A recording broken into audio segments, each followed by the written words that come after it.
আমি বললাম, সাধু বাবা, আপনি আমার সাথে কি করছেন? সাধু বাবা বলল, এই মেয়ে তোমার মনের আশা পূরণে দরকার না? আমি বললাম, জি বাবা। তাহলে আমি যা করছি চুপ করে দেখো, কোনো কথা বলতে পারবা না। আমি বললাম, আচ্ছা ঠিক আছে সাধু বাবা। তারপর সাধু বাবা আমার সরলতার সুযোগ নিয়ে আমার সাথে যা করল তা শুনলে বন্ধুরা তোমাদের মাথা গরম হয়ে যাবে। তাহলে চলুন বন্ধুরা গল্পটি শুরু করি। তবে গল্পটি শুরু করার পূর্বে তোমাদের নিকট আমার বিশেষ অনুরোধ, তোমরা অবশ্যই আমার চ্যানেলটি সাবস্ক্রাইব করে আমাকে সাপোর্ট করবা। হ্যালো বন্ধুরা, আমি আসমা আক্তার রুমকি। আমার ডাক নাম রুমকি, সবাই আমাকে রুমকি বলে ডাকে। বন্ধুরা, আজকে তোমাদের সামনে আমি যে গল্পটি বলবো সেটি আমার বাস্তব জীবনের গল্প। হয়তো তোমরা অনেকেই বিশ্বাস করবে না, কিন্তু এটাই সত্য। কিছু কিছু ঘটনা আছে যা অসম্ভব, তারপরেও পৃথিবীতে এরকম ধরনের ঘটনা ঘটে। অনেক সময় আমাদের সমাজে এমন কিছু ঘটনা ঘটে যা মানুষের চিন্তাধারার বাহিরে। বন্ধুরা, আমার গ্রামের বাড়ি নেত্রকোনা জেলায়। আমি একজন অতি সামান্য সাধারণ গড়ের মেয়ে। আমার বাবার আর্থিক অবস্থা খুবই খারাপ ছিল। আমরা 2 ভাই 4 বোন। বাবা মা সহ আমাদের ফ্যামিলিতে মোট সংখ্যা ছিল 8 জন। আমার বাবা রিক্সা চালিয়ে যে টাকা আয় করত তাতে আমাদের সংসার চলত না। খুব কষ্ট করে আমাদের চলতে হতো। আমাদের ভালো কোনো কাপড় চোপড় ছিল না। খাবার দাবারে আমরা অনেক কষ্ট করতাম। মাঝে মধ্যে আমাদের উপোসও থাকতে হতো। এত বড় ফ্যামিলি খরচ চালাতে আমার বাবা হিমশিম খেয়ে যেত। বন্ধুরা, তারপর আমার গ্রামের এক মুরব্বি, আমার বাবার বন্ধু, আমার বাবাকে পরামর্শ দিল, সবুজ মিয়া, তোমার তো ছেলে মেয়ে বড় হয়ে গেছে, তোমার তো এত কষ্ট করতে হয় না। তুমি যদি ছেলে মেয়েদেরকে নিয়ে ঢাকায় চলে যাও, ছেলে মেয়েদেরকে গার্মেন্টসে চাকরিতে ঢুকিয়ে দাও, তাহলে তোমার প্রতি মাসে 60 থেকে 70,000 টাকা ইনকাম হবে। তুমি শুধু শুধু এখানে পড়ে থেকে কেন কষ্ট করছো? আর তোমার ছেলে মেয়েদের কি ভবিষ্যৎ নেই? তাছাড়া তোমার মেয়েরা বড় হয়ে যাচ্ছে, তাদেরকে বিয়ে দিতে হবে না। আর এখানে তোমার যে ইনকাম তাতে তো তোমার মেয়েদেরকে বিয়ে দিতে পারবে না। তুমি ছেলে মেয়েদেরকে নিয়ে ঢাকায় চলে যাও, দেখবা আল্লাহ তোমাকে অনেক দিবে। তারপর আমার বাবার বন্ধু লিয়াকত চাচার কথা অনুযায়ী আমার বাবা আমাদের সকলকে নিয়ে ঢাকার গাজীপুরে চলে আসেন। আমরা সকলেই গাজীপুরে চলে আসি। গাজীপুরে এসে আমরা একটি বাসা ভাড়া নিই। অবশ্যই বাসা আমাদের এক আত্মীয়ের মাধ্যমে আগেই ভাড়া করা হয়েছিল। আমাদের অনেক আত্মীয় স্বজন আছে সেখানে। গাজীপুরে এসে আমার বাবা আমাদের ভাই বোন সবাইকে গার্মেন্টসের চাকরিতে জয়েন করিয়ে দেয়। আমরাও নিয়মিত চাকরি করতে থাকি। প্রথম মাস আমরা বেতন পেয়ে সবাই খুশি। প্রথম মাসে আমাদের সবকিছু বাদ দিয়ে প্রায় 30,000 টাকা আমাদের হাতে থাকে। আমার বাবা মা সবাই খুশি, কারণ আমরা আমাদের ফ্যামিলিতে যে অভাব ছিল সেই অভাব মনে হচ্ছে দূর হয়ে যাবে। পরিশ্রম করতে করতে একদিন আমরা বেশ কিছু টাকার মালিক হয়ে যাই, কারণ আমাদের পরিবারের সবাই ছিল উপার্জনকারী। আমাদের হাতে যখন বেশ কিছু টাকা হলো, তখন বাবা এই টাকা দিয়ে আমাদের গ্রামে একটি ঘর তৈরি করলেন। মাঝে মধ্যে আমরা ঈদ বা অন্যান্য অনুষ্ঠানে বাড়িতে গিয়ে সেখানে কয়েকদিন থাকতাম। তারপর আবার আমাদের কর্মস্থলে চলে আসতাম। কিন্তু আমরা বেশিরভাগ সময় থাকতাম গাজীপুরে। সেখানে আমরা সকলে চাকরি করতাম। এইভাবে চাকরি করতে করতে বাবা একদিন হঠাৎ আমাকে বলল, মা রুমকি, তুই বড় হয়েছিস, এখন আমার ইচ্ছা তোকে কোনো একটা ভালো ছেলে দেখে বিয়ে দিয়ে দেওয়া। মারে, আমার উপর তো এটা ফরজ, এখন তুই কি বলিস? আর মা, তোমার যদি কোনো ছেলে পছন্দ থাকে তাহলে আমাকে বলতে পারো। আমি বললাম, না, আমার এরকম কিছু নাই বাবা, তোমরা যা ভালো মনে করো, যেখানে ভালো মনে কর সেখানে আমি রাজি। তারপর আব্বু চতুর্দিকে লোক লাগানো, ঘটক লাগানো, আমাদের গ্রামে এবং অন্য জায়গায়। অবশেষে আমার আব্বু আমাকে বিয়ে দেওয়ার জন্য একটি পাত্র খুঁজে পেল আমাদের গ্রামের পাশের গ্রামে। ছেলেটি আমার দেখে পছন্দ হলো। খুব হ্যান্ডসাম এবং সুস্বাস্থ্যের অধিকারী। প্রথম দেখায় আমার তাকে ভালো লেগে গেল। তারপর পারিবারিকভাবে আমাদের বিয়ে হয়ে গেল। বিয়ের যখন প্রথম রাত, আমি বসে রইলাম বাসর ঘরে। হঠাৎ রাত যখন 12টা বাজে, তখন তার উপস্থিতি আমি বুঝতে পারলাম। আমি তাকে সালাম দিলাম। তারপর সে আমার পাশে বসল। অর্থাৎ এক কথায় বাসর ঘরে যে সব আনুষ্ঠানিকতা করা হয় সে সম্পূর্ণই পালন করল। কিন্তু দুঃখের ব্যাপার হল, সে গায়ে গতরে সুস্বাস্থ্যের অধিকারী হলে কি হবে? সে কিন্তু সেদিন আমার কিছুই করতে পারেনি। তাকে দেখে মনে হয় সে অনেক শক্তিশালী মহাপুরুষ হবে, কিন্তু তার ভিতরে যে কিছুই নেই তা আমি তো বুঝতে পারি নাই। মনের ভেতরটা খারাপ হয়ে গেল প্রথম দিনেই। ভাবলাম প্রথম দিন যেহেতু হয়তো তাই এরকম হয়েছে, হয়তো আনইজি ফিল করছে, পরে ঠিক হয়ে যাবে এই ভেবে আমি নিজেকে সান্ত্বনা দিলাম। পরের দিনেও সে আমার কাছে আসলো, কিন্তু কি আশ্চর্য ব্যাপার, মাত্র 2 মিনিটে সব শেষ হয়ে গেল। অনেক কষ্টে আমি আমার দিনেগুলো পার করতে লাগলাম। এইভাবে প্রায় 1 মাস পার করলাম, কিন্তু তার কোনো পরিবর্তন নাই। কি করব তখন আমি কিছু বুঝতে পারতেছিলাম না। তারপর তাকে পরীক্ষা করানোর জন্য ডাক্তারের কাছে নিয়ে গেলাম, তাতেও কোনো লাভ হলো না। এইভাবে আমার দিনগুলো চলতে লাগলো, কিন্তু মনের যে কষ্ট দুঃখ কাউকে বলার মতো সাহস পাচ্ছিলাম না। আর এই সকল বিষয়ে তো কাউকে বলাও যায় না। এভাবে চলতে লাগলো আমার দিন। বিয়ের প্রায় 3 বছর হয়ে গেল। আমার শাশুড়ি মা আমাকে মাঝে মধ্যে বিভিন্ন ধরনের আজেবাজে কথা বলতো, আর বলতো 3 বছর হয়ে গেছে বিয়ে হয়েছে, এখনো নাতি নাতনির মুখ দেখতে পারি নাই। কি দুর্ভাগা আমি। শাশুড়ির মুখে এরকম ধরনের কথা শুনে আমার মনের ভেতরটা হুহু করে কেঁদে উঠল। শাশুড়ি মাকে তো আর বলতে পারি না যে মা, আপনি নাতি নাতনির আশা করবেন কিভাবে?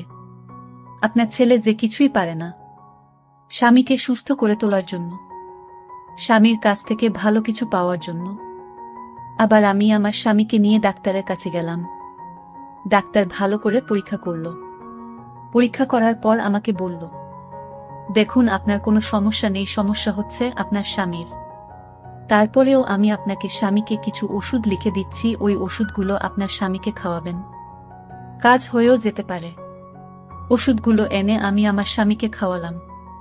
ওষুধগুলো আমি আমার স্বামীকে 1 মাস খাওয়ানোর তার মধ্যে কোনো পরিবর্তন দেখতে পেলাম না, সেই আগের মতোই অবস্থায়। মোট কথা অনেক কবিরাজ, অনেক ডাক্তার দেখালাম তাকে, কিন্তু কোনো কাজ হলো না। আর এদিকে আমার শ্বশুর, আমার শাশুড়ি মা নাতি নাতনির মুখ দেখার জন্য পাগল হয়ে গেল। আমাকে বিভিন্ন সময় বিভিন্নভাবে গালিগালাজ করতে থাকে। সন্তান না হওয়ার কারণে তারা আমাকে বিভিন্নভাবে প্রায় কথা শুনিয়ে থাকত।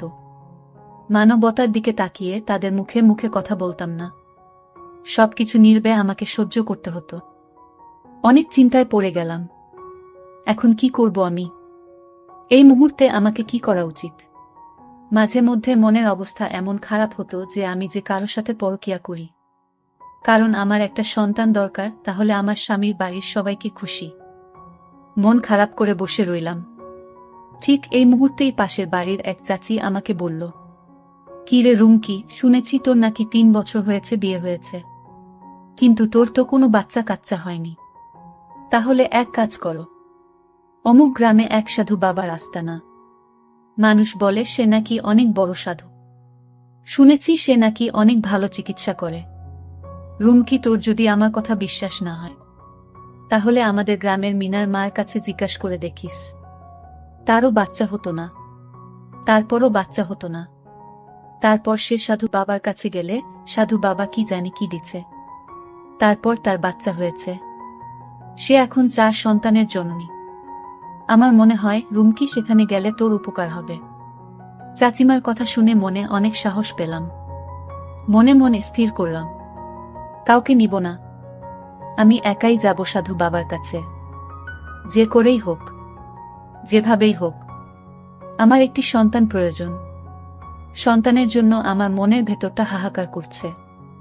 আর তাছাড়াও সন্তানের জন্য আমার শ্বশুর শাশুড়ি আমাকে অনেক কথাবার্তা শোনাচ্ছে, অনেক নির্যাতন করছে, মানসিকভাবে যন্ত্রণা দিচ্ছে। তাই আমি ভাবলাম যেভাবেই হোক আমার একটি সন্তান প্রয়োজন। আমার সংসার বাঁচাতে, সংসারের সকলের মুখে হাসি ফুটাতে আমার একটি সন্তান প্রয়োজন। পরের দিন আমি চলে গেলাম সাধু বাবার আস্তানায়। সাধু বাবার আস্তানায় গিয়ে দেখি মানুষের অনেক লম্বা সিরিয়াল, সবাই রোগী, অনেকেই অনেক ধরনের সমস্যা নিয়ে সাধু বাবার কাছে এসেছেন। আমিও গিয়ে লাইনে দাঁড়িয়ে রইলাম। হঠাৎ করে আমার ডাক পড়ল। আমি সাধু বাবার এখানে গেলাম। সাধু বাবা আমাকে বলল, মা তোমার কি সমস্যা শুনি তো দেখি একটু। তারপর আমি সাধু বাবাকে বললাম, সাধু বাবা, আমার বিয়ে হয়েছে 3 বছর হয়েছে, কিন্তু আমার স্বামী আমাকে কিছুই করতে পারেনি, যার ফলে আমার এখনো বাচ্চা কাচ্চা হয়নি। এখন আমার শাশুড়ি মা আমাকে খুব খুব বাজেভাবে কথা বলে, আমার সাথে খুব বাজে আচরণ করে। বাবা, আপনি কি পারবেন এমন কিছু দিয়ে আমাকে একটি বাচ্চা দিতে? আমার একটি সন্তানের খুবই প্রয়োজন। তারপর সাধু বাবা আমাকে বলল, মা দেখো, বাচ্চা দেওয়া এবং নেওয়ার মালিক আল্লাহ, আমি বরঞ্চ একটু চেষ্টা করে দেখতে পারি। সাধু বাবা কিছুক্ষণ অপেক্ষা করে আমার দিকে কি যেন পড়ে আমাকে একটি ফু দিল। ফু দেওয়ার পর সাধু বাবা হঠাৎ করে আমাকে বলতে লাগলো, মা তুমি একটি কাজ করতে পারবে, তাহলে হয়তোবা তোমার বাচ্চা হওয়ার সম্ভাবনা আছে। তবে মা, কাজটি যে অনেক কঠিন, অনেকেই পারে না। আমি বললাম, সাধু বাবা, যত কঠিন কাজই হোক আমাকে ওই কাজটি পারতে হবে, যেভাবেই হোক আমাকে কাজটি করতে হবে, কারণ আমার একটি সন্তান প্রয়োজন। পৃথিবীতে আমার এবং আমার স্বামীর কোনো কিছুর অভাব নেই, কিন্তু অভাব শুধু একটি সন্তানের। তারপর সাধু বাবা বলল, মারে, তুমি সব জায়গায় যেহেতু ব্যর্থ হয়েছ, তোমার কোনো কিছুতেই কাজ হচ্ছে না, তোমার স্বামী তোমার সাথে কোনো কিছুই করতে পারছে না, সেই দুঃখ, সেই কষ্ট তুমি কাউকে বলতে পারছো না, সেক্ষেত্রে তোমাকে আমার সাথে একটি কাজ করতে হবে। বুঝতেই পারছো কাজটি কি? তবে আমি এতটুকু বিশ্বাস করি যে যদি তুমি কাজটি করো, তাহলে আমি আশাবাদী তোমার মনের আশা পূর্ণ হবে, কারণ এর আগেও আমি তোমার মতো আরও অনেক মহিলার মনের আশা এভাবেই পূর্ণ করেছি। তারা সবাই এখন 3 থেকে 4 সন্তানের জননী। আশা করি তোমার মনের আশা পূর্ণ হবে। তবে মা, তোমাকে আমি ফ্রি মনে করে কথাগুলো বলেছি। তোমাদের মতো মহিলাদের মনের দুঃখ বোঝার জন্য আমি এই রাস্তায় বসেছি, তোমাদেরকে খুশি করাই আমার কাজ। এখন তুমি যদি আমার প্রস্তাবে রাজি থাকো, তাহলে আগামী শুক্রবার আমি একটা জায়গার কথা বলছি, ওইখানে চলে আসবা। তারপর আমি সাধু বাবাকে বললাম, সাধু বাবা, এটা কিভাবে সম্ভব? আমার তো স্বামী আছে, আর তাছাড়াও আমি এরকম কাজ কখনো করি নাই। সাধু বাবা বলল, রুমকি, তোমার কোনো সমস্যা নেই, তোমার সকল প্রকার গোপনীয়তা আমি রক্ষা করব। তুমি যদি তোমার মনে আশা পূর্ণ করতে চাও, তাহলে অবশ্যই তোমাকে এই কাজটা করতে হবে। তোমার যদি ইচ্ছা না থাকে তাহলে চলে যাও, আর যদি মনে করো যে না, আমার দরকার, আমার প্রয়োজন, তাহলে তুমি আগামী শুক্রবার ওইখানে চলে আসবা। যদি রাজি থাকো তাহলে আমাকে বলে দাও, আমি তোমার জন্য সকল প্রকার ব্যবস্থা করে রাখব। সাধু বাবার কথা শুনে আমার মাথা ঘুরে গেল। মনে মনে ভাবলাম, এখন কি করি? আর আমারও তো প্রয়োজন। অনেক চিন্তা ভাবনা করে আমার প্রয়োজনের কথা ভেবে আর ওইদিকে শাশুড়ি মার তীক্ষ্ণ কথাগুলো মনে মনে ভাবতে লাগলাম। অবশেষে ভাবলাম, সাধু বাবা যেহেতু বলেছে যে গোপনীয়তা রক্ষা করা হবে, তাহলে আর সমস্যা কি? আমার যদি কাজ হয় তাহলেই হলো। অবশেষে সাধু বাবার কথায় আমি রাজি হয়ে গেলাম। তারপর সাধু বাবা আমাকে বলল, তাহলে তুমি আগামী শুক্রবারে, আমি একটা জায়গার কথা বলে দিচ্ছি, ওইখানে চলে আসবা। আমি সকল প্রকার ব্যবস্থা করে রাখব। আশা করি তোমার মনের আশা পূর্ণ হবে। তারপর শুক্রবারে নিজেকে অন্যরকম ভাবে তৈরি করলাম। একেবারে সাজুগুজু করে নিজেকে ভরিয়ে ফেললাম এবং পরিষ্কার পরিচ্ছন্ন হয়ে আমি আমার স্বামীকে বললাম, আমি আমার বাপের বাড়িতে যাচ্ছি আজকের রাতটা থেকে, আগামী কালকে চলে আসব। আমার স্বামী বলল, আচ্ছা ঠিক আছে, যাও। তারপর বাপের বাড়ির কথা বলে আমি চলে গেলাম সাধু বাবার কাছে।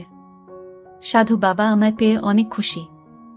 গিয়ে দেখি সাধু বাবা আমার জন্য তার নিজের রুমটা অনেক সুন্দর করে সাজিয়ে রেখেছে, মনে হচ্ছে নতুন কিছু হবে। তারপর সাধু বাবা যা করার তাই করল। সাধু বাবার কাজ অনুযায়ী আমি বুঝতে পারলাম হয়তো খুব শীঘ্রই আমার মনে আশা পূর্ণ হবে। সেদিন কাজ করে সকালে আমি চলে আসলাম। তারপর আমি অপেক্ষা করতে থাকলাম আমার মনের আশা পূরণের জন্য। অবশেষে 3 মাস পর আমি বুঝতে পারলাম আমার মনের আশা পূর্ণ হতে যাচ্ছে। সে আমার খুব খুশি লাগছিল। খুশির অতিশয্যায় আমি সাধু বাবার জন্য মিষ্টি নিয়ে গেলাম এবং সাধু বাবাকে খাইয়ে দিলাম। সাধু বাবা মিষ্টি খেয়ে অনেক খুশি হল। তারপর সাধু বাবা আমাকে বলল, এরপর তোমার যদি আরও লাগে তাহলে আমার কাছে চলে আসবা। আমি বললাম, ঠিক আছে সাধু বাবা। এইভাবে এক এক করে 3 সন্তানের জননী হলাম। পরিশেষে বন্ধুরা, আমি একটি কথাই বলবো, এই জগতের সন্তানের খবর একমাত্র মা জানে। আর সম্মানিত শাশুড়িদেরকে বলবো, আপনারা যে এত নাতি নাতনির মুখ দেখতে চান, সবার আগে ভেবে দেখবেন কার সমস্যা। কোনো কিছু না ভেবেই অন্যায়ভাবে আপনারা যে আপনাদের ছেলের বউয়ের সাথে দুর্ব্যবহার করেন, অনেক অকথ্য ভাষায় কথা বলেন, যার ফলে আপনাদের বউ মারা আড়ালে আবড়ালে এমন কিছু কাজ করে বসে যা আপনারা কখনো কল্পনাও করতে পারেন না। তাই আমি বলবো, আসুন আমরা সচেতন হই এবং একে অপরকে বোঝার চেষ্টা করি। বন্ধুরা, তোমাদের নিকট আমার একটি ছোট্ট প্রশ্ন, এই গল্প থেকে তোমরা কি শিখতে পারলে? দয়া করে কমেন্ট করে জানাবে। বন্ধুরা, ভিডিওটি যদি ভালো লাগে তাহলে একটি লাইক দিন। আর তোমরা যদি এরকম ধরনের ইন্টারেস্টিং ভিডিও পেতে চাও তাহলে দয়া করে আমার চ্যানেলটি সাবস্ক্রাইব করো। পরিশেষে তোমাদের সকলের সুস্বাস্থ্য কামনা করি। ভিডিওটি দেখার জন্য তোমাদের সকলকে অসংখ্য ধন্যবাদ।